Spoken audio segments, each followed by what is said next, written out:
So అప్పట్లో child ఆర్టిస్టులుగా మీరే కాదు, ఇంకా శ్రీదేవి కానీ, కుట్టి పద్మిని కానీ, అలా నెంబర్ ఆఫ్ ఆర్టిస్టులు ఉండేవాళ్ళు కదా. సో వాళ్ళతో ఎలా ఉండేది మీకు? వాళ్ళతో ఎక్కువ అటాచ్మెంట్ లేవండి, ఎందుకంటే చాలా సినిమాలు కలిసి యాక్ట్ చేయలేదు పిల్లలం మేము. శ్రీదేవితో మాత్రం 2 సినిమాలు చేశా. ఒకటి పూంబాట అని మలయాళం పిక్చర్. తను నేనే హీరో హీరోయిన్స్ కాదు, ఆ పిక్చరు పిల్లల మీద.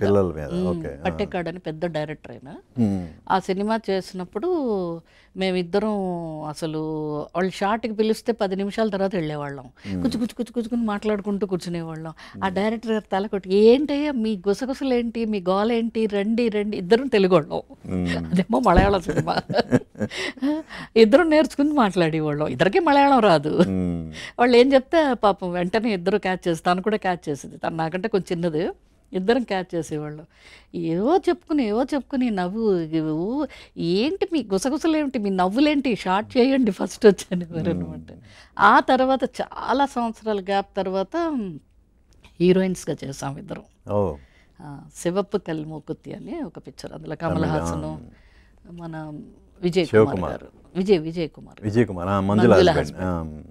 ఆ పిక్చర్లో ఇద్దరం చాలా ఈక్వల్ క్యారెక్టర్స్, ఇద్దరు హీరోయిన్స్ అందులో. ఆ పిక్చర్ ఒకటి చేసాం. ఆ తర్వాత మనకి మన గవర్నమెంట్ చిల్డ్రన్స్ ఫిలిం ఫెస్టివల్ ఒకటి చేసింది. చేసినప్పుడు తరుణ్ని సన్మానించాలి, ఇంకో చైల్డ్ ఆర్టిస్ట్ ఎవరంటే శ్రీదేవిని పిలుస్తున్నాం అన్నారు. నేనైతే అసలు షాక్ అయిపోయాను. శ్రీదేవి మా బాబుని ఇద్దరిని అంటే నాకు చాలా హ్యాపీ అయిపోయింది. వెళ్ళాము ఆ ఫంక్షన్కి, తనతో మాట్లాడాను, తన ఇంటికి కూడా పిలిచాను. అప్పుడు తను బాంబేలో ఎక్కువ అప్పుడు హిందీ సినిమాలు చేస్తుంది. నెక్స్ట్ టైం వస్తాను, తప్పకుండా వస్తాను, ఇప్పుడు షూటింగ్ ఉంది, రేపు వెళ్ళిపోతున్నాను, ఈ ఫంక్షన్ కోసమే వచ్చాను అంది. ఇంకా తర్వాత మేము కలవలేదు. ఇంకా తర్వాత అమ్మాయి అలా అయిపోయింది.